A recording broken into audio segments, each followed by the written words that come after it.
बिल्कुल बिल्कुल बिल्कुल बिल्कुल ठीक है। तो मैं अभी मॉडल एक्सप्लेन कर देता हूँ। उसके बाद आपके मन जी, में कोई प्रश्न आता है अगर फ्लैट अर्थ से रिलेटेड, तो आप पूछ सकते हो।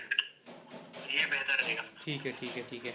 तो फ्लैट अर्थ मॉडल कैसा है कि धरती जो है वो समतल है, मतलब प्लेन है। जैसे प्लेट होती है ना, प्लेट, ऐसी प्लेट की तरह फ्लैट है बिल्कुल। मुड़ी हुई नहीं है, ग्लोब नहीं है, गेंद नहीं है, फुटबॉल नहीं है। ठीक है। उसके अलग अलग अन्य बहुत सारे कारण हैं ऐसा क्यों नहीं है। और सबसे जो बेसिक कारण है कि आप आंखों से देख सकते हो, मतलब खड़े होकर के सबको समतल ही नज़र आएगा। आपको दूर दूर तक जहाँ तक आपकी नज़र जाएगी सब कुछ आपको समतल ही नज़र आएगा। तो अभी मॉडल कैसा है कि जहाँ तक दूर दूर तक समतल नज़र आता है, और इसकी एक बाउंड्री है। ठीक है। उसकी एक फ्लैट अर्थ की अपनी एक बाउंड्री है। और वो जो बाउंड्री है वो असल में क्या है कि बर्फ़ की बनी हुई है, जिसे हम कहते हैं एंटार्क्टिका आइस वॉल, जो कि 360 डिग्री सराउंड कर रही है इस अपने प्लेन को। 360 डिग्री चारों तरफ से सराउंड कर रही है, जिसमें कि ओशियंस कंटेंट है, यानी कि समुद्र कंटेंट है जिसके अंदर। तो क्योंकि water needs a container to be content, पानी को एक कंटेनर चाहिए ना ठहरने के लिए। तो बॉल पे तो चिपक नहीं सकता पानी किसी भी प्रकार से। तो वो कंटेनर है, वो एंटार्क्टिका आइस वॉल जो है 360 डिग्री एंटार्क्टिका आइस वॉल जो है वो कंटेनर की तरह काम करती है, जो कि ओशियंस को, समुद्रों को अपने अंदर ग्रहण करे रखती है। और बीच में क्या है, इजलैंड्स हैं। इजलैंड्स मतलब समुद्र के बीच में ऐसे ज़मीन होती है ना, तो कॉन्टिनेंट्स क्या है, बड़े इजलैंड्स हैं, जो कि इस समुद्र के बीच में 7 महाद्वीप हैं। ठीक है। अभी उसके आगे भी है बहुत कुछ, उसके आगे भी है, लेकिन उसका भी कोई पता नहीं है हमें। उसके आगे भी चीज़ें हैं।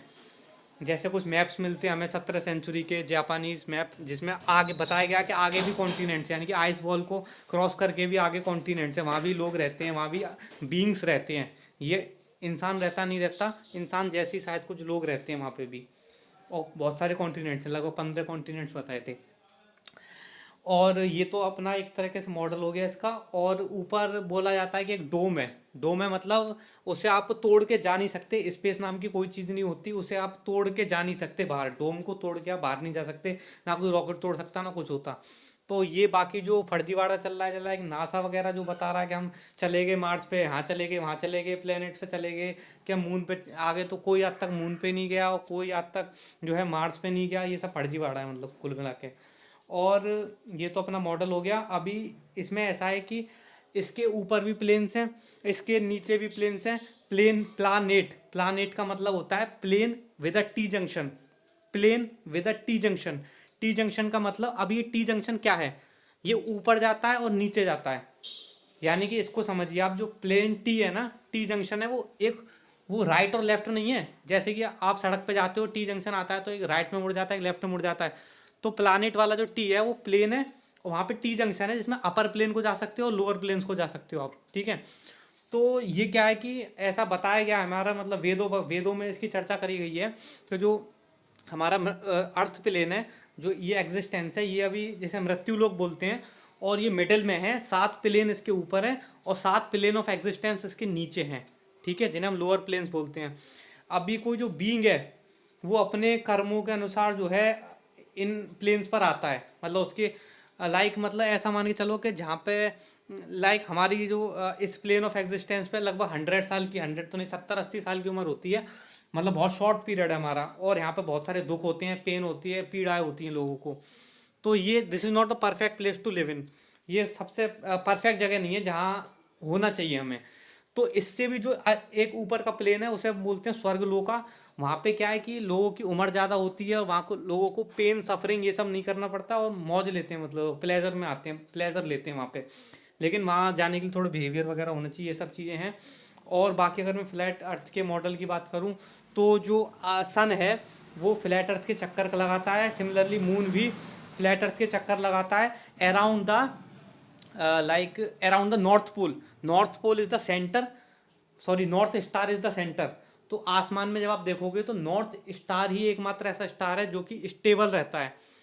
तो बाकी जितने भी सितारे हैं, स्टार्स हैं, प्लैनेट्स हैं, जिन्हें हम वंडरिंग स्टार्स बोलते हैं, ये सब जो है नॉर्थ पोल के चक्कर लगाते हैं। इसे आप मतलब एक कैमरा को छोड़ दो और टाइम लैप्स में, तो आपको पता लग जाएगा, टाइम लैप्स अब जब रिकॉर्ड करोगे तो पता लगेगा कि हाँ भाई इस नॉर्थ पोल के चक्कर काट रहे हैं ये। अभी अलग अलग तरह के पोल स्टार्स होते हैं, अभी अलग अलग तरह के युग होते हैं। जैसे कलयुग चल रहा है, सतयुग चल रहा है, द्वापर युग चल रहा है, इस प्रकार के 4 युग होते हैं। इन चारों में अलग अलग हमारे पोल स्टार्स रहते हैं। तो अभी प्रेजेंटली हमारा जो पोल स्टार है वो है ध्रुव तारा। इससे किसी और युग में हमारा पोल स्टार कुछ और था। तो इस प्रकार से पोल स्टार, हमारे जो पोल स्टार हैं वो चेंज होते रहते हैं, जिसके अराउंड बाकी जो ग्रह और नक्षत्र हैं ये सब रिवॉल्व करते हैं। तो अभी क्या है कि ऐसा सीन है ना।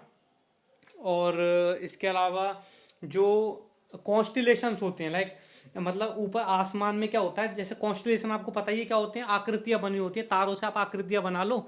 तो इस प्रकार के 12 कॉन्स्टिलेशंस होते हैं शायद, जहाँ तक मुझे याद है।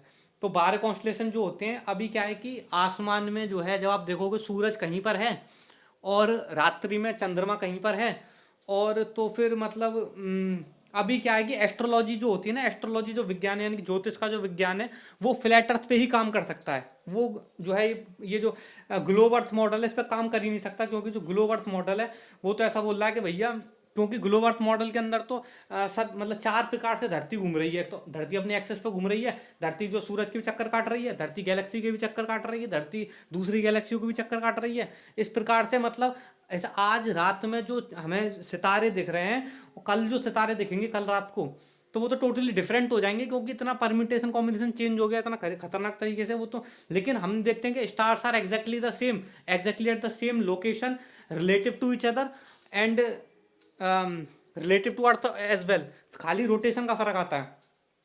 तो इससे प्रूव होता है कि भैया जो अर्थ है वो स्टेबल है, जियो सेंट्रिक है। वो जो है ऐसा आसमान में कहीं भी खो बॉल नहीं है जो खो गई, किसी ने उछाल दिया और वो ऐसे फिर रही है, ऐसा कोई सीन नहीं है।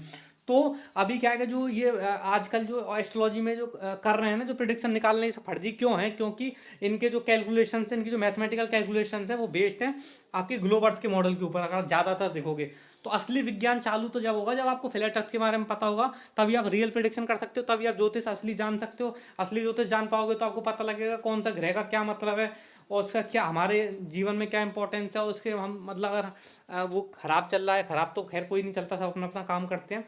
तो इस प्रकार से आप मतलब बेटर डिसीजन ले पाओगे। फिर आपको जो है फ्लैट अर्थ का पता होगा, तब आपको पता लगेगा अरे भैया मैं यहाँ पे कह दूं तो अभी मेरा लक्ष्य क्या है कि जहाँ पे ज़्यादा प्लेजर हो, आनंद हो, हैप्पीनेस हो, उस वाले प्लेनेट में जाना। तो ये स्पिरिचुअल जर्नी भी आपकी तभी चालू होगी।